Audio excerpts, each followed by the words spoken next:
Welcome to the deep dive. Looks like someone's been digging into the world of Scrum. Oh, yeah. Yeah, especially with all these excerpts from Zombie Scrum Survival Guide.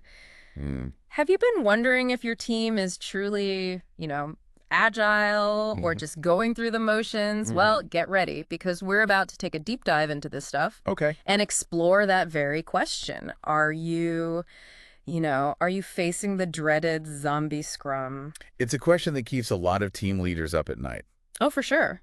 And it makes sense, right? So many teams get caught up in all the rituals Yeah. and forget the real point of agility. Exactly. And that's where this whole zombie scrum thing comes in. Right. The book starts with this really relatable story about a scrum master, right? Okay. Who's struggling with these unproductive meetings. Yeah, yeah. And they've got a team that delivers, they get the work done, Uh-huh. but they don't ever question the value of it. Huh.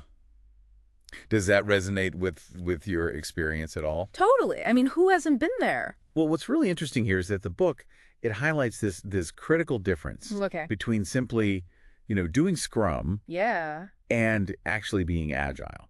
Oh, I see. It's like the difference between uh following a recipe Okay. and understanding the principles of like flavor and cooking technique. Okay. You might end up with a decent meal just by, like following the steps, Yeah. but you won't be able to like adapt or, Right. or innovate. Yeah. That's a great analogy. Hmm. So how can we tell if we're like just mimicking or if we're really embracing that agile mindset? Well, one key indicator the book emphasizes is the ability to ship fast, Okay. to deliver those valuable increments of your product Yeah. quickly and frequently. Right. And it's not just about speed here. Right. It's about managing risk in a complex environment. Yeah. Think about it. The faster you get that feedback, Yeah. the quicker you can adapt and avoid those Mm. costly mistakes. It's like navigating a ship through a storm. Yeah. You need to constantly adjust your course based on the changing conditions. Yeah, exactly. Not just like stick to this rigid plan. Exactly. And the book actually shares this really compelling case study Oh, okay. about a company that was building a crucial product for Dutch railways. Wow. And they initially had these long release cycles, Right. but they shifted to releasing frequently, even during work hours. Whoa. It wasn't just about automating their process. Yeah. It was a fundamental change in their mindset. Got it. They realized that releasing frequently, even with these small increments, Uh-huh. allowed them to get constant feedback Right. and course correct much faster. That must have been a huge shift for them. Oh, yeah. But I imagine it built a lot of confidence within the team Right. to see their work being constantly validated. Totally. Another symptom of zombie scrum the book highlights Yeah. is the lack of real stakeholder involvement. Oh, interesting. Like teams often work in isolation, right? Yeah. Forgetting about the people who actually use and benefit from the product. Yeah. Remember that story about Janet, the developer, Oh, yeah.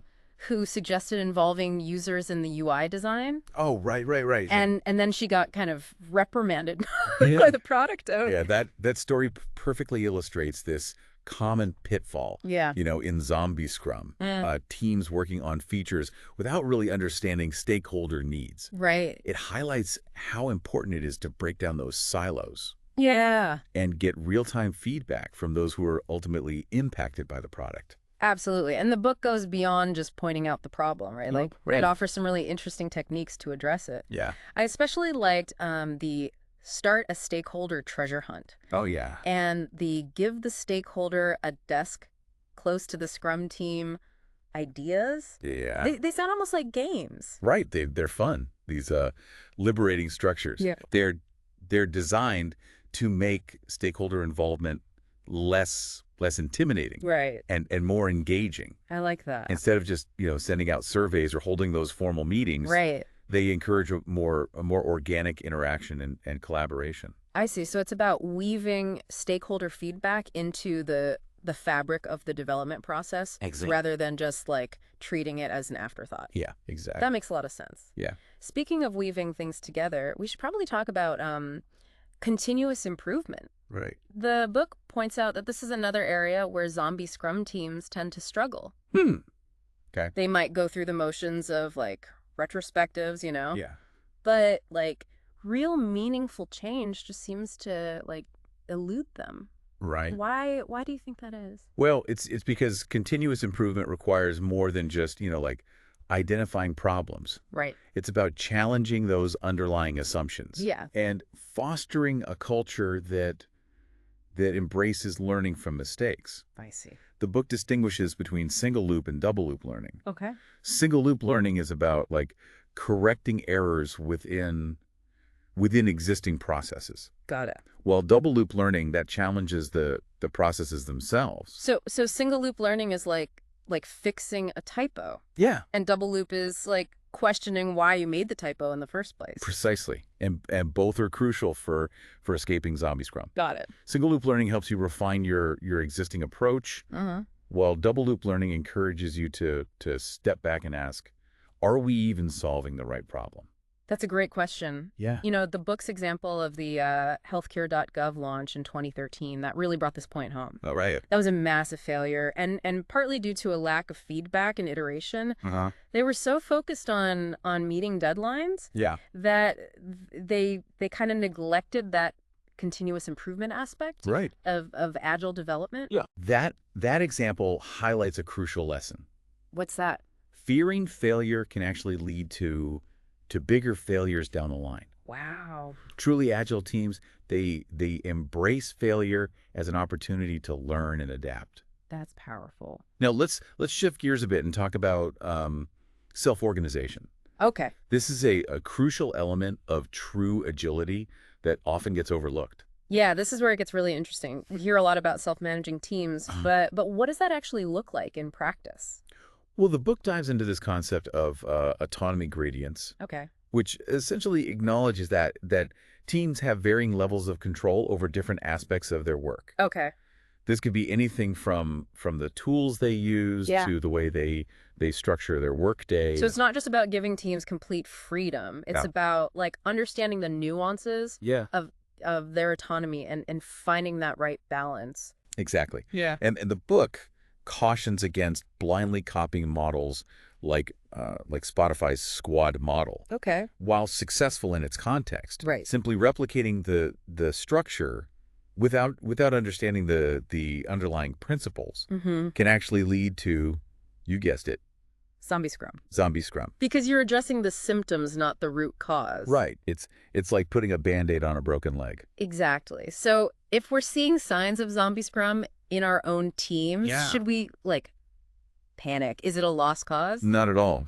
The book emphasizes that recovering from zombie scrum, Okay. it's an ongoing journey, not a destination. Okay. And it provides a whole toolkit of experiments Oh, cool. that you can try to nudge your team Yeah. towards a healthier, more agile way of working. Ah, like the permission tokens experiment, where team members use tokens to visualize the level of autonomy they have over their work. What a clever way to spark conversations. Yeah. And potentially regain control. Totally. It's a simple yet powerful tool Yeah. for raising awareness and promoting self-reflection. Right. It helps teams identify areas where they might be feeling disempowered, Okay. and opens up a dialogue about how to address those issues. That's great. And that brings us to our next section, Okay. where we'll delve deeper into some of those practical experiments and actionable takeaways from the book. Wow. So stay with us. We've got a lot more to uncover. I can't wait. Welcome back.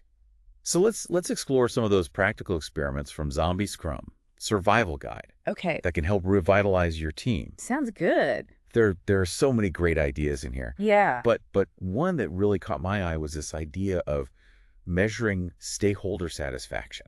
Oh, I was intrigued by that too. Yeah. It seems so obvious, right? Yeah. But it's easy to get caught up in the day-to-day and forget about the bigger picture. Yeah. Like, are we actually delivering value Yeah. to the people who matter most? Absolutely. And the book offers this really simple yet powerful Great. way to measure this. All right. It suggests asking stakeholders this one question. Okay. On a scale of 1 to 10, how likely are you to recommend our product Okay. to a friend or colleague? Got it. It's a classic net promoter score approach. Yeah. But framing it in the context of each release Huh. provides valuable insight Yeah. into how your product is perceived. I like how straightforward that is. And the book doesn't stop there. Right. It even suggests this clever way to visualize this data over time. Oh, yeah. Using a release pie. Yes. You essentially create this pie chart where each slice represents a different release. Right. And you color code the slices based on the average stakeholder satisfaction score for that release. Got it. It's a simple visual, but it can reveal so much about your team's progress. I can see how that would be helpful. Yeah. Like, are satisfaction scores trending upward? Right. Are they stagnant? The pie doesn't lie? Exactly. You know, another experiment that caught my attention was the impediment newsletter. Oh, yeah. I have to admit, the name sounds a bit bureaucratic. I can see how the name might be a bit off-putting. Yeah. But the concept is really about fostering transparency and collaboration. Got it. It's about creating the safe space for the team to identify and discuss the obstacles that are hindering their progress. So it's not about pointing fingers or assigning blame. No, not at all. It's about working together. Exactly. To remove roadblocks. Exactly. The book recommends focusing on the impact of these impediments. Okay. Like how they affect the team's ability to deliver value and how they impact the organization as a whole. By framing it this way, you're more likely to get buy-in from people who can actually help address the issues. It's like saying, hey, we've got a leak in the boat and we all need to work together to fix it. Much more collaborative than whose fault is the leak. Exactly.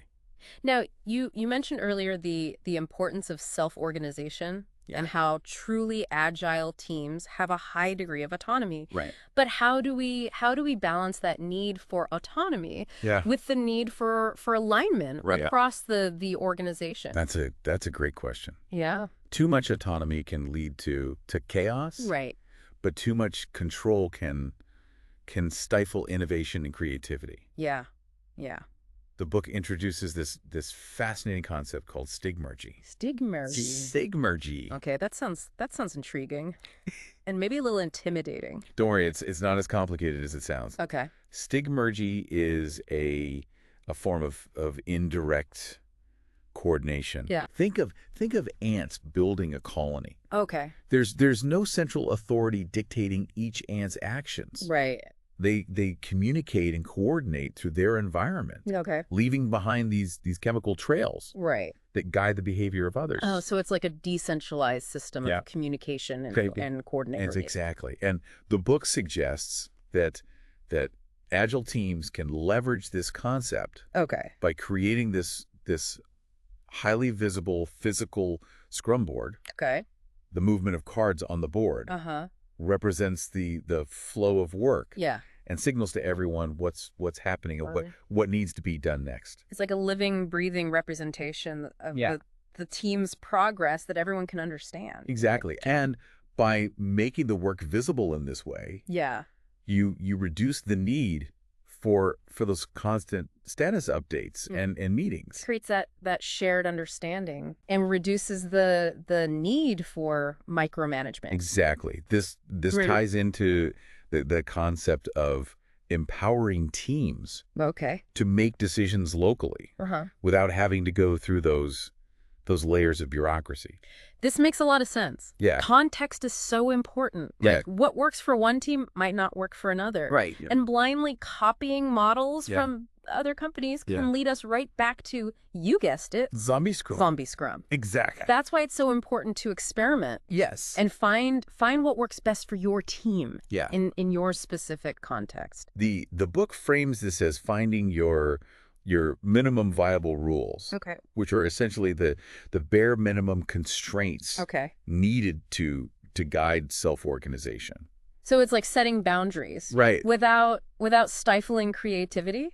You're giving teams the freedom to explore and innovate, but within a defined space. Exactly. But what if we're like stuck in a really rigid organization where change seems like impossible? Right. How do we even begin to shift the culture? That's where the role of the Scrum Master becomes so critical. They need to act as change agents.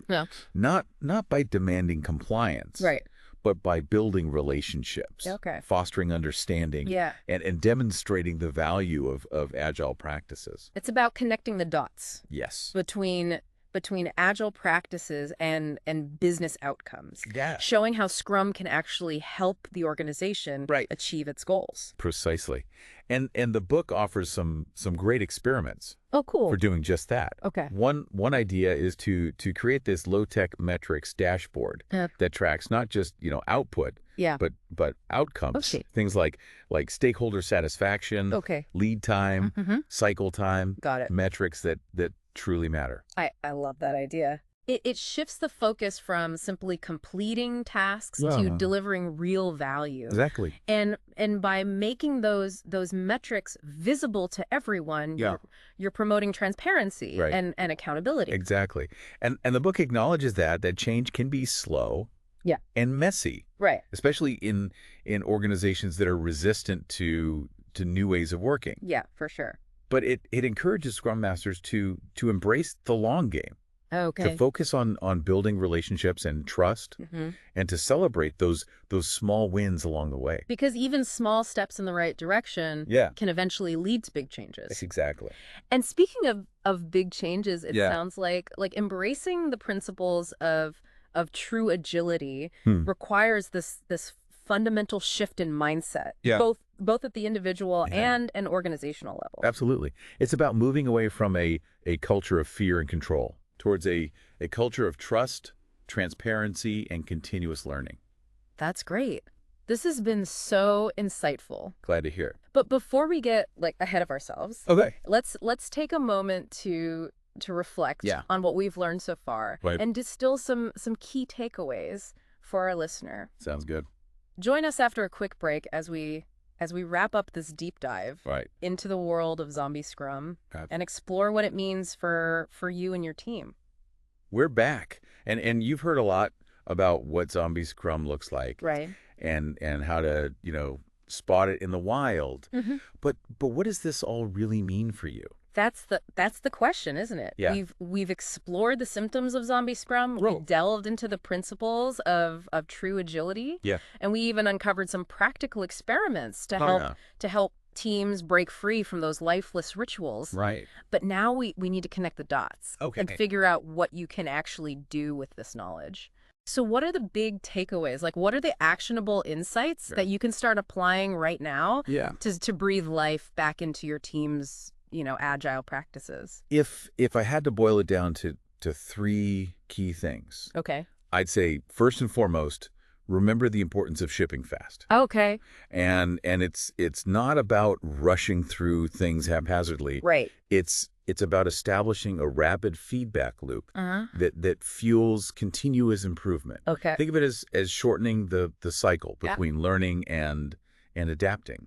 So if you're stuck in this pattern of long release cycles, with months between delivering value, that's a big red flag. It is. It's a sign that you might be prioritizing planning and predictability over learning and adapting. Exactly. And that's a recipe for stagnation in today's, fast-paced world. Exactly. The second takeaway I'd emphasize is the crucial role of stakeholder involvement. Truly agile teams, they don't operate in a bubble. Right. They actively seek out and incorporate feedback from the people who actually use and benefit from their products. Makes sense. After all, what's the point of building something amazing if it doesn't actually solve a real problem for real people? So if you're in a situation where the team is just taking orders from a product owner who's disconnected from the real world, that's another warning sign. It's a symptom of that us versus them mentality that can creep into, zombie Scrum teams. Right. And it prevents them from truly understanding the needs and perspectives of their stakeholders. Absolutely. And finally, the third key takeaway I'd like to highlight is the power of self-organization. Okay. Yeah. Truly agile teams are self-managing, self-organizing. They have the autonomy to make decisions and solve problems at the local level without getting bogged down in layers of bureaucracy. Right. This empowers them to be to be more responsive, more creative, right, and ultimately more effective. But we also have to acknowledge that self-organization, right, it doesn't just magically happen overnight. No, it doesn't. It requires a culture of trust and empowerment where teams feel safe to experiment, to learn from their mistakes, All right. and to take ownership of their work. And it requires a willingness on the part of leaders to let go of control, right, to give teams the space and autonomy they need to truly thrive. That can be a tough transition for some organizations, especially those that are used to a more hierarchical command and control structure. But it's a necessary shift. Yeah. If you want to unlock the true potential of agility. And remember, the book provides a wealth of practical experiments and techniques to help you, nudge your team and your organization in the right direction. Right. We talked about the stakeholder treasure hunt, the permission tokens, the impediment newsletter, and so many other great ideas that you can start experimenting with today. Absolutely. These aren't just theoretical concepts. They're practical tools that you can use to make a real difference in your team's dynamics and their ability to deliver value. And the beauty of these experiments is that they're designed to be iterative and adaptable. You can try them out, see what works, adjust as needed, and continuously improve your approach over time. Makes sense. Remember, escaping zombie scrum. Yeah. It's a journey, not a destination. Exactly. It's about embracing those principles of continuous learning and improvement that are at the heart of true agility. Absolutely. So keep learning, keep experimenting, and keep challenging yourself and your team to push beyond those lifeless rituals and discover the true power of agile development. And most importantly, don't lose sight of the why behind agility. Okay. It's not just about following a set of rules or frameworks. It's about creating a more humane, more effective, and more fulfilling way of working. Well said. So there you have it. Your personalized deep dive into the world of Scrum and Zombie Scrum. Hopefully this has been helpful. We hope this has given you a deeper understanding of what it takes to be truly agile. And some practical tools to assess and improve your team situation. Remember, agility is not a destination. Right. It's a way of being. It's about embracing change, learning from failure, and constantly striving to deliver value to your stakeholders. And who knows, maybe one day you'll even be able to ship fast. Now, wouldn't that be something? Until next time. Yeah. Keep diving, do.